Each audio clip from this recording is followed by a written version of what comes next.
A Witcher 4 cinematic trailer dropped the other day at the 2024 Game Awards, and since then I've been watching probably 20 or 30 different reaction videos or analysis breakdown videos, and there's a couple of things that people are talking about that make perfect sense, but there's also some things that they're not even touching on, which is very strange because I can't be the only one who thinks about these things. Similar to how I did a Dragon Age The Veilguard prediction video back in June of 2024, I'm going to make another one here for Witcher 4. I just have some feels about this, and I love being right. But we'll see. We'll see if I'm right. Before I get to my big predictions, I want to talk about Unreal Engine 5. This is such an amazing engine. Sometimes I don't even know what I'm looking at. The landscapes, the environments, the things like rocks and trees and grass and, oh my goodness, clouds, the sky, even the people, even the humans or the humanoid characters, or for I guess monsters too, they just look so damn good and so realistic. CD Projekt Red created this trailer in Unreal Engine 5 as a pre-rendered cinematic. So I don't know that this is as good as the game is going to look when we get to play it, because the game does have to be performant, but the pre-rendered cinematic trailer is gorgeous. Every part of it is pretty gorgeous. One thing I definitely agree with everybody about is we all knew who the next protagonist was going to be. Of course, it was going to be Ciri. It is the most logical plot arc moving forward with this game, especially starting a new trilogy. I know we all love Geralt, and a lot of people want to believe that everything's about Geralt, but even in the books, there's a lot of things about Ciri. Ciri was a big part of everything. So the Ciri reveal, I do want to talk about this one aspect of the Ciri reveal right here. There is one thing I'm absolutely going to fight you to the death on, and that is saying that Ciri is ugly for some reason. I don't understand that. We have people who are saying that she looks terrible, or her character looks terrible, or that her facial proportions aren't right, or she looks old. Well, no shit, she looks old, guys. This is years later. This has got to be years later. This isn't like she didn't just walk out of White Orchard with her sword and show up in this trailer. These are clearly many years apart. And of course she's going to grow a little older. And it's an entirely different game engine. And graphically speaking, it's just going to look different. Come on. Are you really going to bitch about her face? I mean, look at that. It looks gorgeous. And I don't mean the character, like a woman. I mean, just the graphics here, the imagery is absolutely gorgeous. So another thing I want to agree with a lot of people is that Ciri is here for a mission. She is here for a monster. If you notice, let me back up a little bit here to where the dude says, "Whose coin did you take?" And I want you to look at the father's eyes right at the end. He looks down.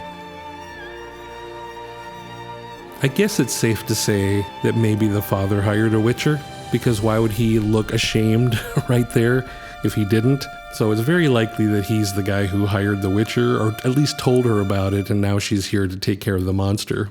So speaking of the monster, another thing I thought was really clever about this, because again, this is Ciri. She may be in her 30s in this timeline. I don't imagine she's much older than that, maybe in her 30s. This could be 10 years later or so. And if she did become a Witcher right away after Witcher 3, then she's still not as adept as Geralt or Lambert or Eskel or whatever, Vesemir. So she doesn't have all that time under her belt. So you see her stumbling around here when she first walks in, and I think that was pretty clever to put in here, that she is a little shaky on her feet. I think it's a pretty cool thing to cover, to show, I should say. And she gets up and she drinks her little super potion, her little Witcher potion. And this is what's freaking everybody out. This part right here where she's drinking the potion, she's drinking the Witcher elixir, and she gets the glowy Witcher eyes, she gets the veiny face. And a lot of people out there are absolutely losing their mind about this because, Ciri's a girl, and, girls can't be witchers, right? Well, that's not exactly true. There were a couple of these reaction and analysis videos that I watched that brought up the fact that nobody said that girls can't be witchers. Nobody even said every girl dies if you try. I think it was Neon Knight that actually did the dive into the lore and pulled up all the facts from the books and all the facts from the wikis and showed that there really is no place that says females cannot be witchers. There is one reference, I think, where the guy who invented all this witchery tried it on a female and she died, but that's medical trials. You know how those go. So is it possible that Ciri is a female Witcher? Yes, I think it is possible. All by itself, I think it's possible. But now here's why people are losing their mind, I think, is not just the female aspect, because we're not sexist. We're not chauvinists. We don't think that only men are strong enough to be Witchers. Of course not. So I think what it really comes down to is Ciri, she is the Lady of Time and Space. She is one of the most powerful entities known to exist, with her elder blood and the powers that she has. And as she gets older, she's just going to learn how to use that power better. So she is already more powerful than a Witcher. She can blink things in and out of existence. Why would she give up elder blood power to become a Witcher who's very tied to a specific type of skills? And I think I have the answer. One of the predictions is that when she went into the White Frost and battled the White Frost at the end of Witcher 3, she spent her elder blood power. She blew her wad, more or less, and it took all of her power to stop the White Frost. And now she came back out of it with no power. So that's a theory. Maybe she walked in an ethereal goddess and then came out immortal. That kind of thing. So is it possible that now Ciri is no longer this elder blood portal opening blinky goddess babe, and now she's mostly a mere mortal like everybody else, and so maybe she wanted to still be able to help and kill monsters and whatnot. So is that a possible story arc for why she's a Witcher? Maybe. Another prediction is, after the events of Witcher 3, we had Geralt, we had Yennefer, mom and dad, and Ciri, baby, living happily ever after until some horrible thing happened, like maybe another conjunction of the spheres happened, and this is going to be a stretch, so don't hate me, but maybe Geralt and Yennefer were killed. And Ciri has no other alternative now but to seek revenge by turning herself into a Witcher and killing every one of these monsters she sees. Now she's on this vendetta. I realize it's a little weak. But here's my third and final prediction. And this one at least makes the most sense to me because, again, everybody is complaining.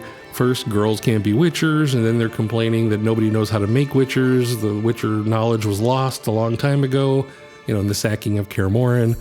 So why has nobody said, but Ciri is the Lady of Time and Space? Couldn't she just have gone back in time to a time when there was Witchers and Witcher recipes and just got that information and then brought it back forward? It's not like it would really corrupt any timelines to go back and get something that was already known, unless you're somebody who thinks everything happens for a reason and you can't take it back. But there's also the fact that Yennefer and or Triss could spend a little time in a laboratory and figure it out because they're smart. So one way or the other, I'm pretty sure that we could make more Witchers.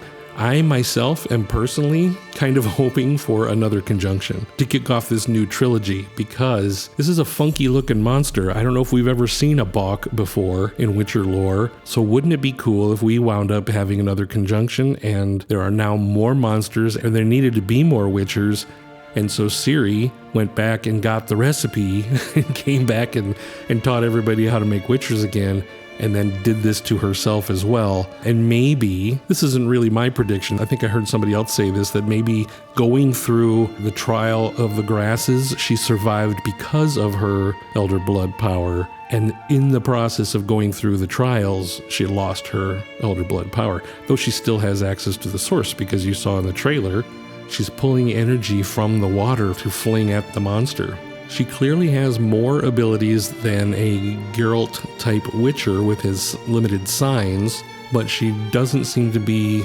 demonstrating elder blood power. So what does it all mean? I don't really know. I've got a couple of ideas, I got a couple of predictions, I listened to a lot of other people, and a lot of them have a lot of really great ideas of what this could be. And the best part about this is the game is a couple years away at least, I think. So we're going to have a lot of time to hear a lot of theories about what's coming up. And the one thing I do know about The Witcher 4 is it's going to be a kick-ass fun game. That's the thing I do know. All right, so that's all I've got for this one. I'd love to hear your comments below. If you even see this video, leave a comment. Tell me what you think. Tell me where I'm wrong. Tell me where I'm right. I especially love hearing when I'm right. And as always, thank you for watching.